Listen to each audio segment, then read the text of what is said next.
একদিন এক ধূর্ত শেয়াল জঙ্গলে ঘুরছিল। ও অন্যমনস্ক হয়ে হঠাৎ একটা কুয়োর মধ্যে পড়ে যায়। ও অনেকক্ষণ ধরে চেষ্টা করে কুয়োর থেকে ওপরে উঠতে, কিন্তু কিছুতেই উঠতে পারে না। ধূর্ত শেয়াল সুযোগ সন্ধান করতে থাকে। কিছুক্ষণ পর এক ছাগল জল খেতে ওই কুয়োর কাছে আসে। শেয়ালকে কুয়োর মধ্যে দেখে ছাগল ভাবে নিশ্চয়ই শেয়ালটা জল খেতে কুয়োয় নেমেছে। ও শেয়ালকে খুব আগ্রহের সাথে বলে, শেয়াল মশাই, আপনি কি আমাকে খাওয়ার জন্য একটু জল দেবেন? শেয়াল তখন উত্তরে বলে, আমার কথা শোনো বন্ধু, এই জলের মতো মিষ্টি আর সুস্বাদু জল আমি কখনো খাইনি। তুমি যদি এর আনন্দ নিতে চাও তো নিচে এসে জল খাও। তৃষ্ণার্ত ছাগল তখনই জল খেতে ওই কুয়োয় ঝাঁপ দেয়। মুহূর্তের মধ্যে শেয়াল ছাগলের পিঠে পা রেখে কুয়ো থেকে উঠে আসে। নির্বোধ ছাগল বুঝতে পারে তার বোকামি, কিন্তু ততক্ষণে অনেক দেরি হয়ে গেছে। ও সাহায্যের জন্য শেয়ালের কাছে কাকুতি মিনতি করে, কিন্তু শেয়াল ওকে বলে, তুমি এত বোকা যে কুয়োয় লাফানোর আগে একবার ভাবলেও না কুয়ো থেকে কিভাবে উঠবে। ছাগলের বিষয়ে কোনো চিন্তা না করেই ধূর্ত শেয়াল জঙ্গলে ফিরে যায়। না ভেবে কোনো কাজ করা উচিত নয়। কোনো এক সময়ে একটা শেয়াল থাকতো জঙ্গলে। সে সব সময় অন্য জন্তুদের নিয়ে উপহাস করত। একদিন খুব সুন্দর একটা সারস এলো সেই জঙ্গলে ঘুরতে। অল্প সময়ের মধ্যেই সারসটা জঙ্গলের অন্য জন্তুদের সাথে খুব ভালো বন্ধুত্ব করে ফেলল। যেই একথা শেয়ালটা জানতে পারল, সে সেই সারসকে খুব হিংসা করতে শুরু করল। শেয়ালটা সারসটাকে জব্দ করার একটা ফন্দি আঁটল। পরের দিন যখন সারসটা একা ছিল, শেয়ালটা আস্তে আস্তে তার কাছে গেল আর খুব ভদ্রভাবে বলল, এই যে বন্ধু, আমি তোমার এই জঙ্গলে ঘুরতে আসার খবর পেয়ে এলাম। আমি তোমাকে কাল দুপুরে খাওয়ার জন্য নিমন্ত্রণ করছি। সারস তো খুব খুশি হলো শেয়ালের নিমন্ত্রণ পেয়ে। সে নিমন্ত্রণ গ্রহণও করল। পরের দিন সারস গেল শেয়ালের বাড়ি নিমন্ত্রণ খেতে। যেই সে খেতে বসল, শেয়াল খুব সুস্বাদু খাবার দিল। দেখে তো সারসের মুখে জল এসে গেল, কিন্তু সারসের লম্বা ঠোঁটের জন্য সে একটুও খেতে পারল না, কারণ ধূর্ত শেয়াল তাকে একটা সমান থালায় খেতে দিয়েছিল। শয়তান শেয়াল সারসের অবস্থা দেখে হাসতে লাগলো আর পুরো খাবারটাই নিজে খেয়ে নিল। সারসটা এতে ভীষণ রেগে গেল, আর সে ঠিক করল সে শেয়ালকে উচিত শিক্ষা দেবে। সারসও খুব আন্তরিকভাবে শেয়ালকে নিজের বাড়িতে খাওয়ার জন্য নিমন্ত্রণ করল। পরের দিন শেয়াল যখন খেতে বসল, সারস খাবারটা লম্বা একটা গলা উঁচু পাত্রে পরিবেশন করল। সারস তো মহা খুশিতে খাবারটা খেয়ে নিল। ওদিকে ক্ষুধার্ত শেয়াল শুধু সারসকে দেখতে লাগলো কিভাবে সে খাবারটা উপভোগ করছে। এবার শেয়াল বুঝতে পারল অন্যদের নিয়ে শয়তানি করলে সেটা একসময় নিজের কাছেও ফিরে আসে। তখন থেকে শেয়াল ঠিক করল আর কখনো কাউকে নিয়ে উপহাস করবে না। যেমন কর্ম তেমন ফল। একটা বড় গাছে একজোড়া চড়াই পাখি থাকত। ওরা খুব পরিশ্রমী আর দ্রুত কাজ করত। শীতকাল এলো, চড়াইগুলো আগে থেকেই প্রস্তুত ছিল। ওরা আগে থেকেই একটা ছোট্ট সুন্দর শক্তপোক্ত বাসা বানিয়েছিল, আর তাই দুজনেই খুব খুশি ছিল। এক বৃষ্টির দিনে একটা বাঁদর আশ্রয়ের জন্য ওদের বাসার কাছে এলো। বাঁদরটা পুরো ভিজে গিয়েছিল। চড়াইগুলো চিন্তিত হয়ে বাঁদরকে দেখছিল। কৌতূহলী হয়ে শেষে বাঁদরকে জিজ্ঞেস করলো, ও বাঁদর, তুমি এত বৃষ্টিতে দৌড়াচ্ছ কেন? তুমি বাড়ি ফিরতে পারছো না? বাঁদর বলল, আমার কোনো বিশেষ ঘর নেই, আমি শুধু আলাদা আলাদা গাছের উপরেই থাকি। এটা শুনে চড়াই পাখির বউ বাঁদরের নিন্দে করতে লাগলো। বাঁদরটা অলস, তাই ভবিষ্যতের কথা ভাবছে না। আর বাঁদরটা বিরক্ত হয়ে চড়াই পাখিটাকে বকলো অহেতুক জ্ঞান দেবার জন্য। কিন্তু তবুও চড়াইয়ের বউ থামল না। সে বলল, আমাদের ছোট্ট ঠোঁট, তাও কত ভালোবাসা বানিয়েছি নিজেদের জন্য।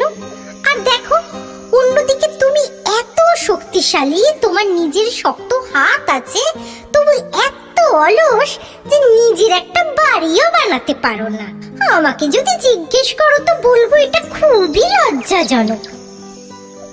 এই কথা শুনে বাঁদর ভীষণ রেগে গেল আর বোকা চড়াইয়ের বাসা টুকরো টুকরো করে ভেঙে দিল। চড়াইয়ের বউ বাঁদরের উপর খুব রেগে গেল, কিন্তু সে বাঁদরকে কিছুই করতে পারল না।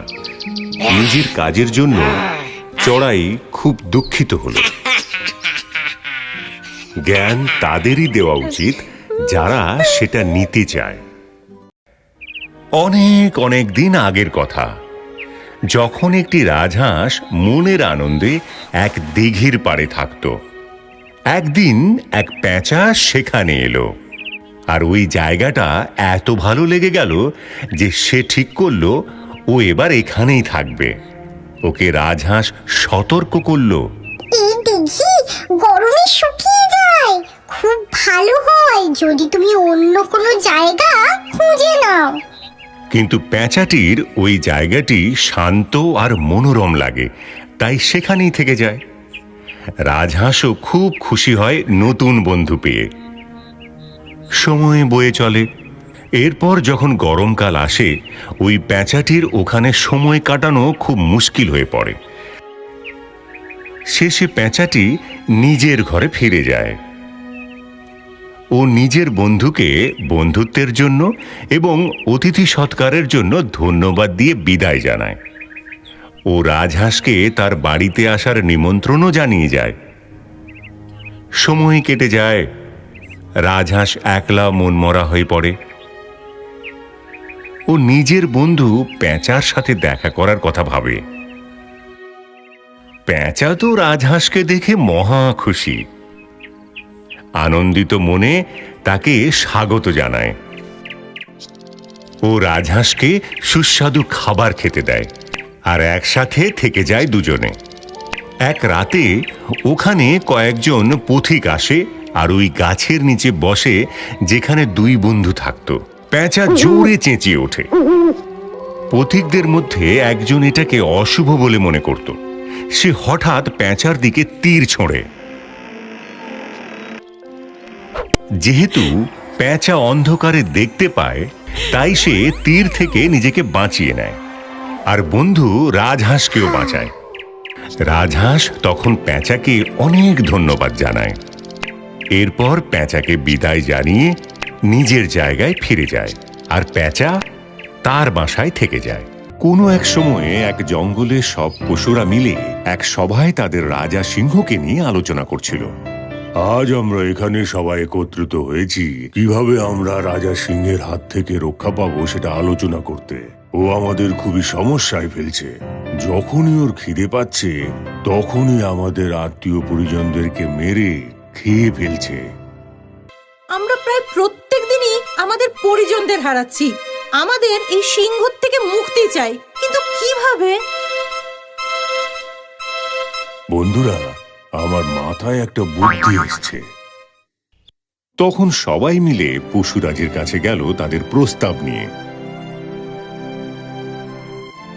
পশুরাজ তখন নিজের গুহায় রাজকীয় আহার করছিলেন। সব পশুরা সেখানে গিয়ে নতমস্তকে পশুরাজকে সম্মান জানিয়ে দাঁড়ালো। কি জন্য তোমরা আমার কাছে এসছো? দল বেঁধে এসছো কেন সবাই? হ্যাঁ প্রভু, আপনার কাছে একটা প্রস্তাব এনেছি। আপনাকে আর স্বীকার করতে হবে না। রোজ পালা করে একটা করে পশু পাঠাবো আমরা। বাহ, এই তো দারুণ প্রস্তাব। হ্যাঁ, পশুরাজ খুশি হয়ে এই প্রস্তাবে সম্মতি দিতেই সমস্ত পশুরা আনন্দে জঙ্গলে ফিরে গেল। সুপ্রভাত। আজ পশুরাজের কাছে যাওয়ার জন্য খরগোশের পালা। খরগোশ তো খুব মুষড়ে পড়ল, সে মরতে চায় না এখন। সে চিন্তা করতে করতে একটা ফন্দি আঁটল। তারপর সিংহের গুহায় পৌঁছল। সিংহ তো তখন খরগোশের দেরি দেখে ভীষণ রাগে পায়চারি করছিল।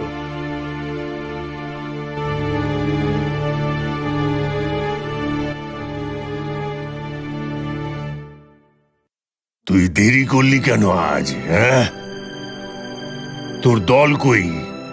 তুই একা কেন? একটা খরগোশই আমার জল খাওয়ারও হবে না। তুই কি আমার সাথে মজা করছিস? না না না না না না না না না না না না প্রভু, আমি আসলে আমার 10 জন পরিজন নিয়েই আসছিলাম, কিন্তু তারপর কি? যা বলার তাড়াতাড়ি বল।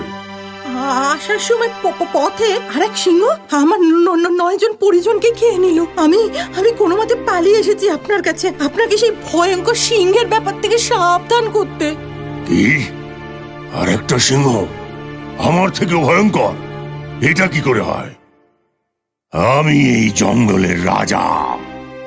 তাড়াতাড়ি বল কোথায় সে, আমি ওকে মেরে ফেলবো। আমি এক্ষুনি আপনাকে সেখানে নিয়ে যাচ্ছি। খরগোশ খুব ধীরে ধীরে চুপি চুপি একটা কুয়োর কাছে নিয়ে গেল। কুয়োর ভেতরে সিংহকে তাকাতে ইশারা করল। সিংহ কুয়োর জলে নিজের প্রতিবিম্ব দেখতে পেল এবং সে ভাবল যে এটা সেই অন্য সিংহটা। সিংহ খুব রেগে গিয়ে গর্জন করতে লাগলো এবং কুয়োয় পড়ল। খরগোশ তখন আনন্দে লাফিয়ে উঠল। সে ভাবতেই পারছিল না যে তার ফন্দিটা কাজে এসেছে এবং সিংহ মারা গেছে। সে খুব জোরে চিৎকার করতে বনের বাকি পশুরা আড়াল থেকে বেরিয়ে এলো আর সবাই মিলে আনন্দ করতে লাগলো তাকে নিয়ে।